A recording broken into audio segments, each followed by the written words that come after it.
So we're going to get started.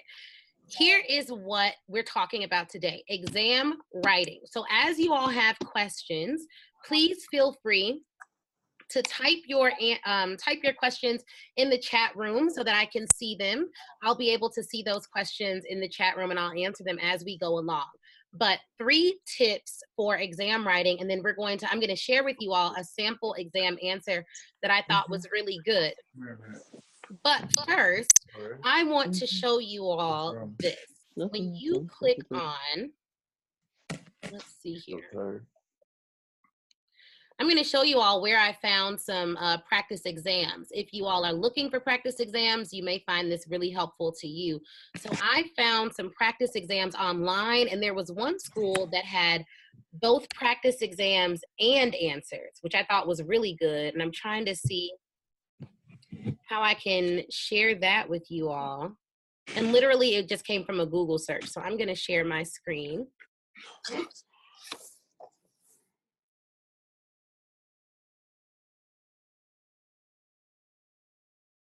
You all can see that. Yes, okay, great. Everyone can see that. Excellent. So here's the thing. You have your law school exams coming up in a couple weeks. The number one thing that you should be doing is practice tests. That's like the number one thing, hands down. Number 2 to practice test is you should go to your professor and ask him this question. When you think of the student that performed the best on your exam, what did that student do differently, okay? What did that student do differently? That's going to be the question that you want to ask your professors, because that question will help you to figure out how that person who performed really well actually wrote their exams, because that's going to be really, really, really helpful. So you're definitely going to want to know like how they did well on their exams. But I want to show you this exam answer from Contracts Fall 2006. And now that you all have this link, you can go through these sample exams and figure out if any of these actually will help you to do well on your contracts exam. But one of the issues that came up from this question was whether there was an offer. So you all know that for your exams, you have to IRAC the exam, which means pull out the issue, write the rule, apply the facts to the rule, and then write out your conclusion. So that's how you write a winning exam. Just IRAC the whole thing. But what I recommend, after you learn the black letter law for your exam, you should spend some time to figure out what are the key cases for every single subject that you've studied, and then find a way to work in the case to your exam answer. So this exam answer is about mutual assent. So this is how they wrote their exam. The first issue to be addressed is whether there was an offer. Obviously, that's a good, simple issue statement. An offer is, and then in quotes, the manifestation of willingness to enter into a bargain so made as to justify another person in understanding that his assent to that bargain is invited and will conclude it. And then they cite to the restatement. So if you're taking an open book exam, it may be good to cite to the actual rule because you'll have it in front of you. But these are things, when I'm taking my tests, when I was taking my law school tests, I would outline my answer, issue, rule, application, conclusion. Well, actually, this is the way I would do mine. It wouldn't be straight outline. What I would do first is I would read the stem of the question first. I'd read the stem of the question first. And then after reading the stem of the question, I would go back and read the entire question. And what I would do is I would highlight or circle all of the key facts that would help me write the answer. Because as you all know, not all facts are relevant. Not all facts are relevant. And so when you go back and circle the actual key facts that'll help you write your exam answer, it helps you to figure out, okay, what exactly is it that I need to talk about in this actual exam answer? And for me, I would typically try to circle the key facts that would help me draft a really strong issue statement. So this issue, the first issue to be addressed is whether there was an offer. Now, that's a basic issue statement. A better issue statement would have been, the first issue is whether there was an offer, when, and then include the key facts that relate to an offer, okay? So let me know if that's making sense. So when you draft your issue statements, you want to have whether or not there was an offer, when, the proposal was blah, blah, blah, blah. So include some facts in there in your issue statement, which is good because that'll help guide the discussion. Now, after I would read the entire exam answer, instead of outlining, because I think outlining takes a long time, so it depends on whether or not you like to outline. But what I would always do is I would list all of the issues, right? So if offer was an issue, acceptance was an issue, consideration was an issue, I would, instead of outlining an entire exam answer because you're short on time, I would just write out all of the issues that I spotted, because the most important thing on a test is to spot every single issue that is directly relevant to the answer. Why is that? Because if by chance you miss your, for whatever reason you run out of time, if the professor sees that you've at least identified all of the correct issues, sometimes they'll actually give you points. Now, if you have the Law School Hustle already, which is this book right here, if you have the Law School Hustle, then I would recommend the pages that are directly relevant to exam writing. I think it starts on page 41. So if you have your book, reference pages, start at page 41 and go, I think it's like 54 or so, and it'll talk about exam writing. So in the book, The Law School Hustle, we do discuss how to write a winning exam. And it's really important, because if you do all the work of the law student of a regular, you're reading, you're briefing, you're doing all that stuff, but for whatever reason you don't ace your exam, it's kind of all for naught. So you really do need to make sure that you are doing what it takes to ace your exam. So the first thing I would do is I would spot all, after you read the stem of the question. So number one, read the stem of the question. Number two, read the facts. Number three, reread the facts. And this time, circle all of the pertinent facts that'll help you draft your issue statement, okay? Number four, what you're going to do is you're going to write out all your issue statements. So I'll put that in the chat room in terms of steps. So number one, read the stem. Two, read the facts. Just read the facts through, no highlighting, no none of that. Three, reread the facts with highlighting, okay? This time you're going to highlight. And you're going to highlight for all the pertinent, highlight for all relevant facts. I was really on top of it until midterms. Midterms and the grades came back. To issue statements. I'm going to abbreviate here. And then number four, write out all issues that you spot. I am. Like, I know that I'm not spending as much time in the library. And then you're just filling it in, because the issue is kind of the first spot. So after you've identified all the issues, you can easily go in and put in the rule, the application. And so I would recommend that next, you completely IRAC each issue you spotted. Okay? So you're going to completely IRAC each issue that you've spotted. That's going to be your next step to writing a winning exam. And this time, when you're IRACing on the first go round, right? When you're IRACing on the first go round, you don't need to fill in like case names or citations for the rules or any of that. You're just making sure that you complete the exam. This is how you're going to write for speed and make it relevant. So completely IRAC each issue that's spotted. Now, after that, after you've completely IRAC each issue that's spotted, then you're going to go back, okay? Go back, and on this round, once you've completed the entire exam, so most exams will have more than one question, right? And because it'll have more than one question, you're going to need to finish the entire test, right? Before you go back and add in additional details for your exam answer. But after you have correctly identified the issues, kind of for your entire exam, then you want to take some time. Then you want to take some time and then go back. So just after you finish all your first round of exam answering questions, go back, and this is when you add in, you reread your answer to make sure it makes sense. You reread the stem of the question to make sure you didn't miss any issues.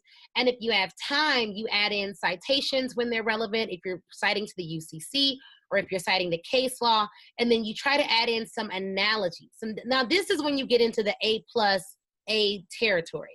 When you can cite cases and do analogies such that you're saying like Lucy in Lucy v. Zimmer, Paul here does not have a contract because of blah, blah, blah. Like that type of stuff, doing those types of analogous reasonings on your law school exam will help you go from just like maybe a B, B plus to the A plus range, right? And this is assuming that, let's say everyone in your class does well, because when professors are grading on a curve, they have to find some way to distinguish students. And if you're the student that can correctly cite case law and can correctly do some, what do you call it? You can correctly do some analogies to cases that you've read in the class, then that's really, really going to help you. Now, this sample answer for the link that I sent you from Stetson Law School is pretty good. And I wanted to point it out because they actually cite a case in here. And so the way that they cite the, they've already cited the regular rule, but they take it a step further and say, using the test of Embry v. Hargadine, I think that's how you say that. First, the court looks at whether a reasonable person would view the offeror's words to construe an offer. Now, this is the other piece of it, right? Writing for law school is really, it can be a little bit tricky because you have to use the correct terminology, okay? That means that you have to use words like offeror, offeree, promisor, promisee, those types of things. That formal language, formal contract language is typically what separates A's from B's. But because I remember being in law school and thinking offeror and offeree are extremely confusing. And I think when I would recheck my answers, sometimes I'd flip them on accident. Some professors don't take off points for that. But another question you want to ask your professor is, do they take off points for spelling? Because I wrote for speed and comprehension. I did not spell things correctly. Which, you know, and when I took it, ExamSoft, they didn't have a, there was no, yeah, when I took my exam, there was no, oh, it looks like I've only sent I've only sent this, I did not send these notes to everyone. Okay, so let me do this to everyone. Okay, so those are the 4 steps to exam writing. So when you are taking your exam on ExamSoft, it may or may not have spell check, but you want to ask your professor whether he takes off for that, because when you're doing your practice tests, if he does take off for spelling, then that's something you want to factor in, is making sure you have enough time to go back and spell check. Most professors do not take off for that, which thank God, because that would be really tough. But if you look at this sample answer, which if you click on the link, you'll find it. It's the first sample answer of the list. It's extremely, extremely organized, and there are headings. So that's the other thing. After you've written your IRAC, you can go back and add in headings to make sure that you're signposting where you're going. Headings really do take an exam from like B to A territory, because it's organized and the professor can understand it. Because your professor is going to read hundreds of exams at the same time. Which means they're going to get more than likely. So the more organized your exam answer is, the better. The better. So you want to make sure that you're doing that as well. Another thing that you can do on your law school exam, and this is something that we talk about in the book, is make sure you're clear on, I think you should use cases. You have to cite the law correctly, but make sure if you're going to do any analogies using a case name, that you know the name of the case. Another thing you can do, don't remember the name of the case, but you remember the facts of the case. Just use the facts of the case. Like similar to the case from the Fourth Circuit, or similar to a case the Fourth Circuit decided previously, if blah, blah, blah happens and this happens. Like, so you can use facts from a case to show that you're using an analogy, or you're doing an analogy, without actually using the case name. Because from the professors that I've talked to and interviewed, they much prefer for you to use the correct facts and not cite the wrong case. Cite the wrong case. If you don't know the case name, don't use it.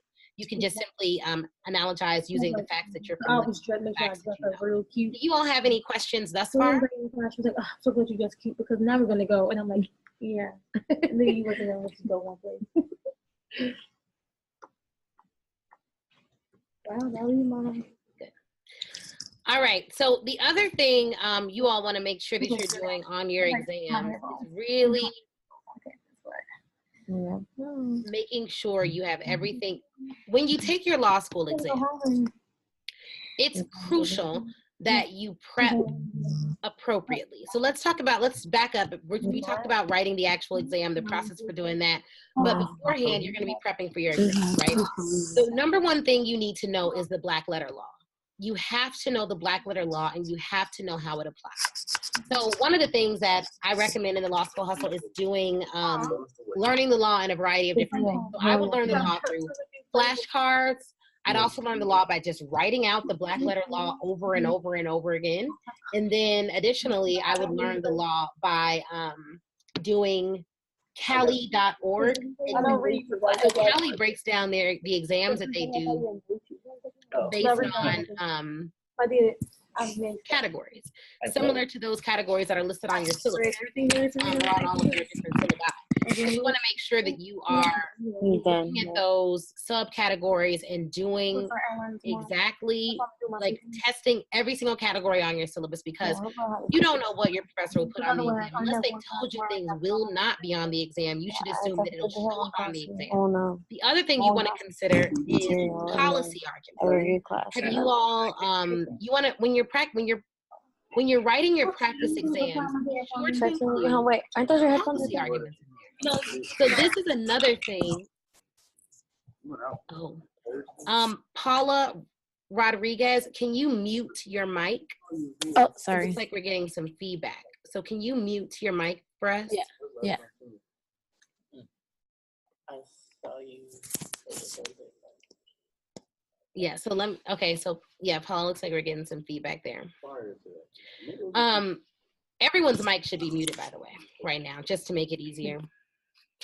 But yeah, so if you all can include policy arguments, it'll just make your exam go up. So what are policy arguments? You all probably already know this, but policy arguments are essentially just the arguments that are for the public good. So essentially, it's a weak argument. Looking at the grand scheme of things, it's a weak argument, but it'll be the argument that says something like, hey, this contract should not be enforced because it'll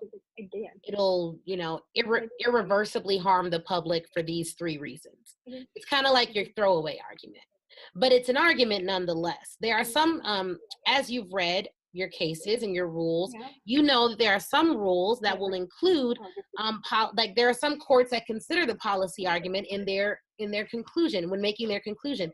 And if that's the case, then you want to make sure that you are including policy arguments within your law school examination.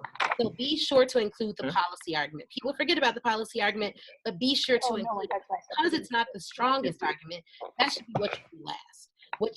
Your real points, the majority of your points are going to come from having identified all the issues, getting the rule correct, doing an analysis. Now, here's the thing about an analysis. When you are, when you're doing your analysis, right, or your application section, you need to make sure that you are explaining why. A lot of people miss points because they don't apply the law. They make conclusions based on the law. So a conclusion would be an offer exists.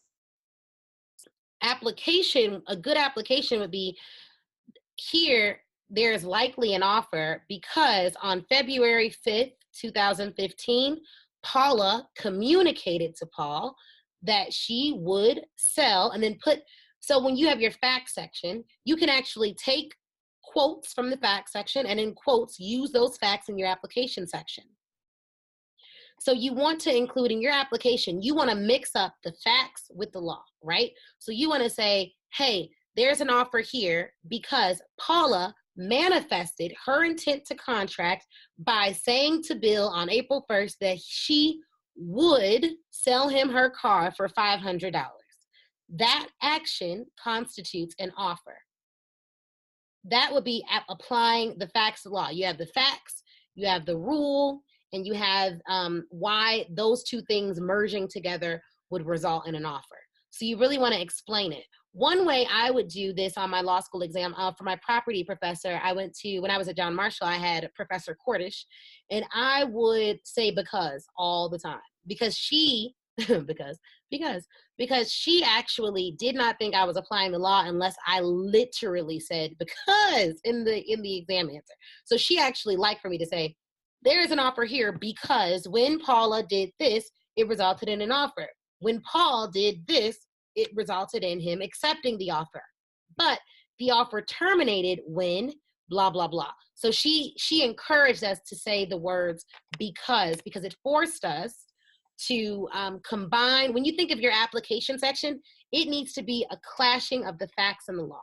And you want to use the actual words from the facts section and the actual language from the rule of law. So offer, manifestation of an intent to contract.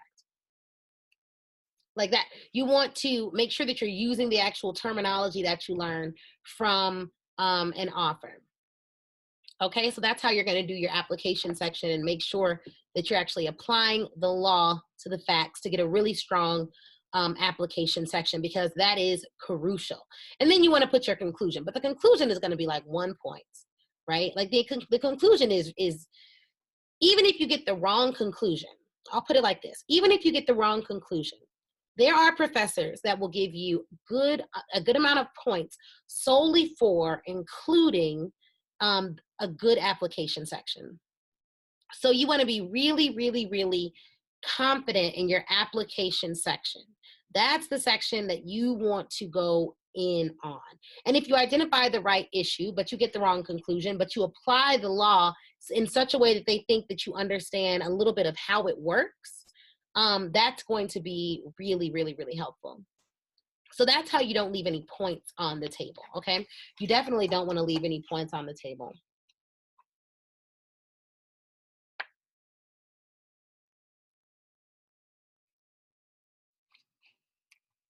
Yeah, so you definitely want to make sure that you are doing what you have to do to learn the law. And the truth of the matter is, there is no substitute for rote memorization. Even if you have a closed book exam, or an open book exam rather, you still want to know the law.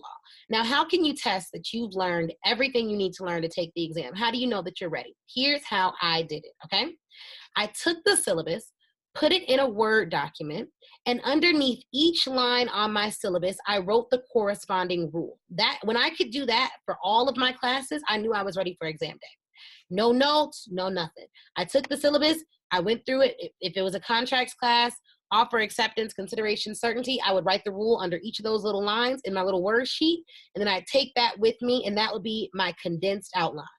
Because I used other people's outlines. And so I talk about that too in the Law School Hustle. Like, I don't really recommend, unless you're one of those people that really feels like you have to, I tried to find an outline from someone who did really well in the class previously.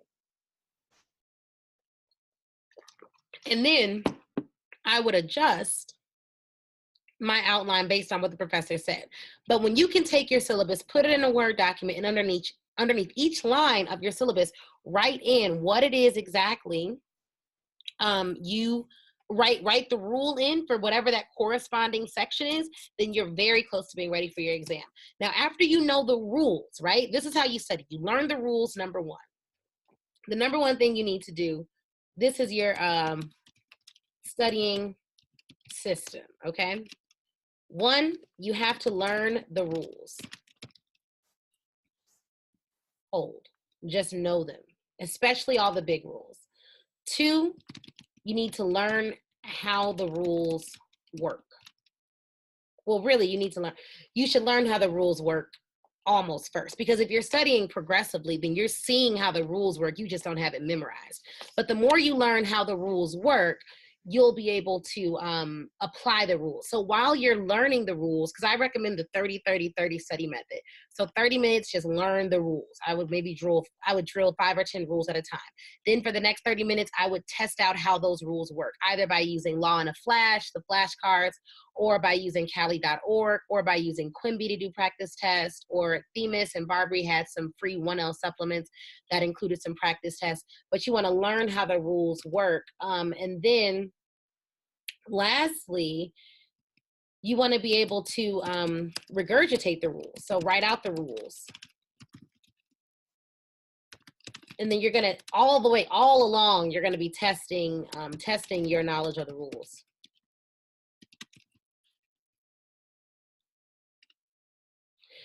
The only way you learn how rules work is by testing it. The good thing about that link that I sent you for Stetson is you can take some of these practice questions to your professor, and they have the answers included, the sample answers, and you can ask your professor if this is going to be similar to how your contracts exam will work, and if they recommend you doing these questions and whether it'll help you or not, because then they may be able to give you some guidance on that. But the more you can practice,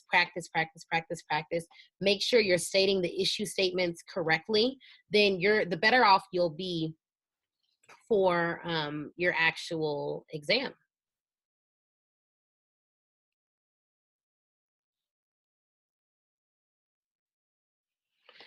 Yes, so do you all have any questions thus far? So if you have any questions, feel free to put them in the chat. But this was a really, really, really quick workshop on how exactly you write your winning exams. Now, I do work with some students one-on-one. If you're interested in that, like my private, if you're interested in working with me one-on-one, then you can definitely do that. If you have not picked up your copy of the Law School Hustle, you can do so here, thelawschoolhustle.com. You all can use, for attending the workshop, you can use code HUSLAWYER, like hustler, but lawyer. And then you'll get a discount on the book if you buy it from there. And then because exams are coming up, I'll ship out all books that are ordered tonight, tomorrow. So you'll get them probably the next day because most of you are in Chicago. But one-on-one sessions with me start at $75, and we can work one-on-one together, which means I can see how you're writing the rules and make sure you're doing okay. What some of my clients have done, my law student clients, is they hire me to do a group session. So like all of you all pitch in $25 and it's 3 of you, and I come in for an hour and work with you either in person or via video, and we can do that. So if you're interested in that, you can just email me at admin@thelawschoolhustle.com. But yes, I really do hope this was helpful. If you all have any questions, please let me know. I don't see any questions coming through, but I'm happy to answer any questions about law school success, how to do well in law school, anything. If you want to talk about jobs, that's fine. But I am happy to answer any questions you all have.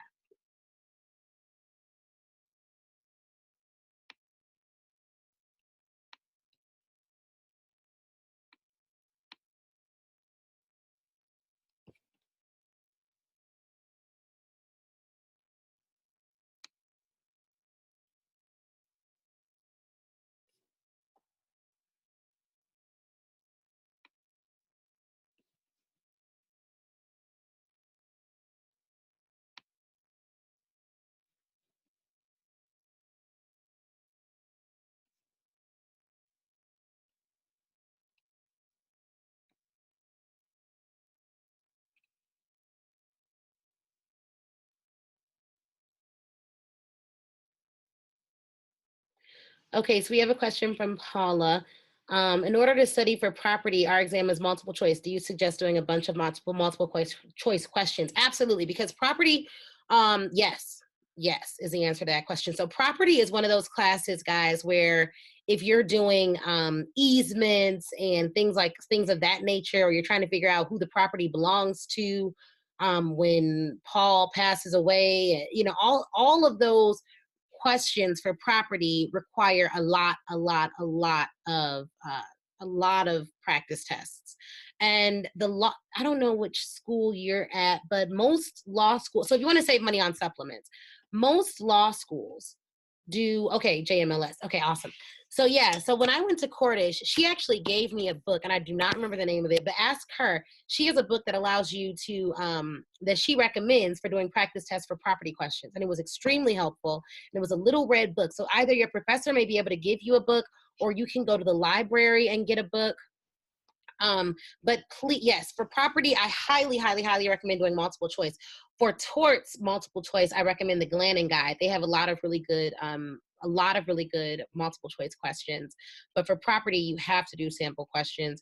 And there probably are some good property sample questions online as well. But your best bet will be to ask your professor or go to the library and get the Q&A is another good one for property.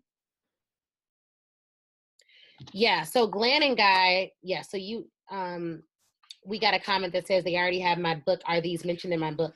So if you have my book on page 115, yep. Oh, yes, there was. Okay, so we have someone else who used to attend John Marshall, and they said that there was a green book in the library that everyone used for property, and it was the best. We don't have the name of the book. If you have my book, then on page 115, it has helpful law school supplements, and the Glannon Guide is in there. Quimby is in there. Law in a Flash is listed in there. I'm trying to think, is there one listed in there that I don't? Yes. So the only one that's not listed in here is Q&A. So it's called Q&A, and I'll send this to you. I'll send this to everyone, actually. So the other supplement is the Q&A supplement that I highly recommend.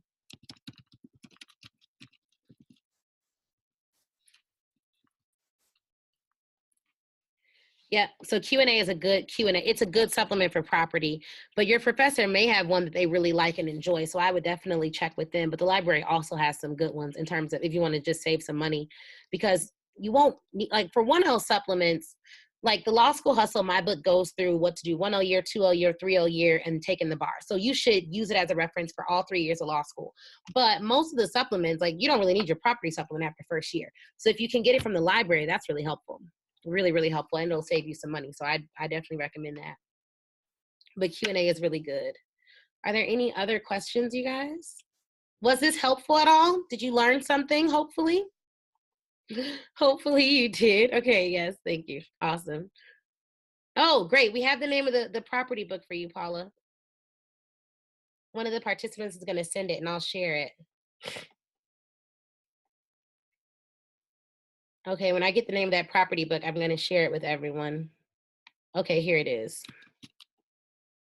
Excellent. I'm going to share this. This is a property supplement that comes highly recommended by one of our rock star law students attending the webinar. But yes, okay, so that's good. So that's a property supplement that you all can use. And I'm going to, I'm recording this, so I'm going to edit it and then I'll send it out on my listserv. So if you're not on my listserv, I can add you for those of you who attended so that you get the replay in case you want to use this or review it again right before you take your exams. But I do recommend this. Since you all are really close to taking your exams, you should be sure to save any practice tests written by your professors for about a week before the exam, a week to 2 weeks before the exam, because that will help you. That will help you to make sure that you know exactly what's on his exam, because whatever exam written by your professor, whatever exam is written by your professor will be the best indicator of how his actual test will look. And talk to people who've taken his class before to figure out what they recommend for the class.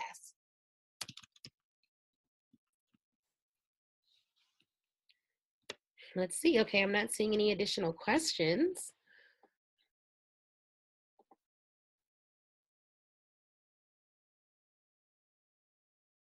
All right. Well, thank you all so much for, is the discount code still active? Yes, it should be. Let me check right now.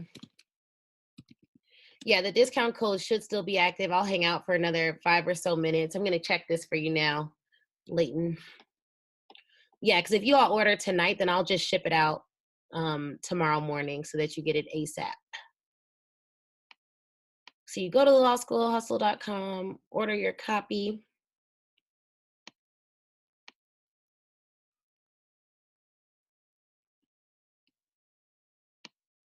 Add to cart.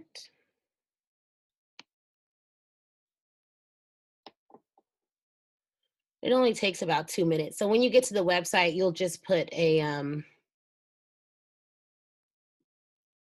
enter promo code.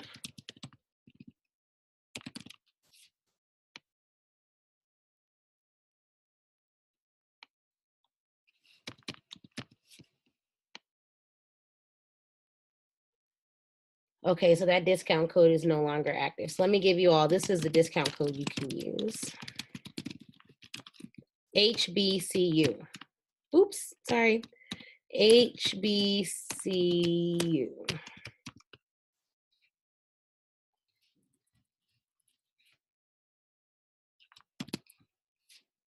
Yeah, so ignore the first discount code, guys. Sorry. That offer expired. All caps, HBCU. If you use that discount code, that code will work. And I just did it myself.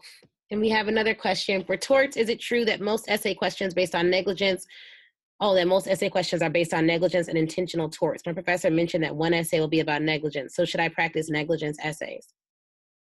Yeah, so if your professor says that one will be about negligence, then definitely practice a negligence essay. But you should assume, like, definitely practice more negligence essays than anything else if you know that's going to be on there. But you should also assume that he could throw you a curveball and other things will be on there as well.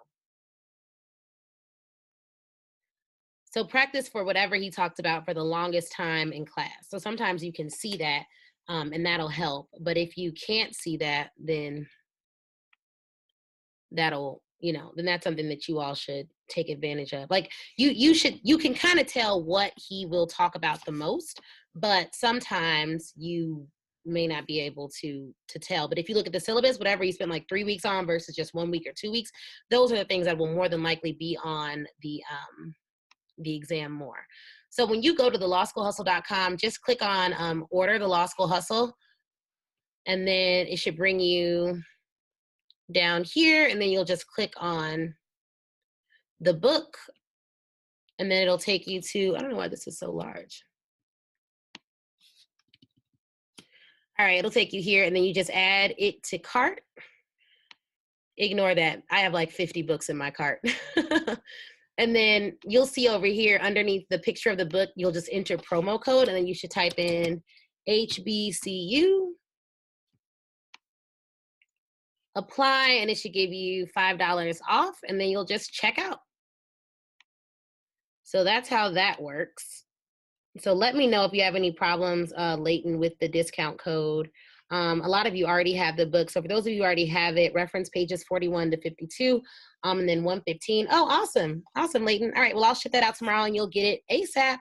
But look at the back of the book for like the supplements that I recommend. Page 42 is where the law school exam writing tips start. And then how I recommend that you best use the book for those of you who already have it is just read the whole thing when you have time, because it'll help you to prepare for next semester. And you all are in, it's November. So for those of you that are 1Ls, you'll start applying to 1L diversity scholarships. You'll start applying I started applying now. So on your study break, start getting your cover letters together, start looking for diverse scholarships. And I'll see what I can find and send out a link to diverse scholarships and diverse 1L summer associate positions on my email list. And summer associate positions are typically at large law firms. So it all kind of runs together, which is why the more prepared you can be, the better. So for next semester, you all will all read the book and you'll know to start doing your practice test 2 weeks into the semester. So right when you cover a subtopic, start doing practice tests only on that subtopic. That way you're cementing your knowledge of it. So at the end of the semester, you're just reviewing everything. You're just solidifying everything. You don't have to worry about this. So you'll be more prepared then. But for now, you can still ace your exams. Please, please, please let me know how your exams go. Let me know what you're up to. Let me know what you're doing. For those of you who purchased the book, give us a review. If you're not seeing my emails from the email list, it's probably in your spam folder, so just check your spam. And I send out helpful tips. And the next tips I'll be sending out, because it's November, will be about it'll be about, looking for a job over the summer. And if you're a 2L or a 3L, you should start sending out mass mailings after you get through finals, but right after you feel really prepared for finals. So I'm hoping that this is all very helpful. I don't see other questions, so I'm going to sign off here. But if you all do have other questions, thank you so much for attending. Just shoot me a message. I'll do that, and then I will be sure to give you all the replay.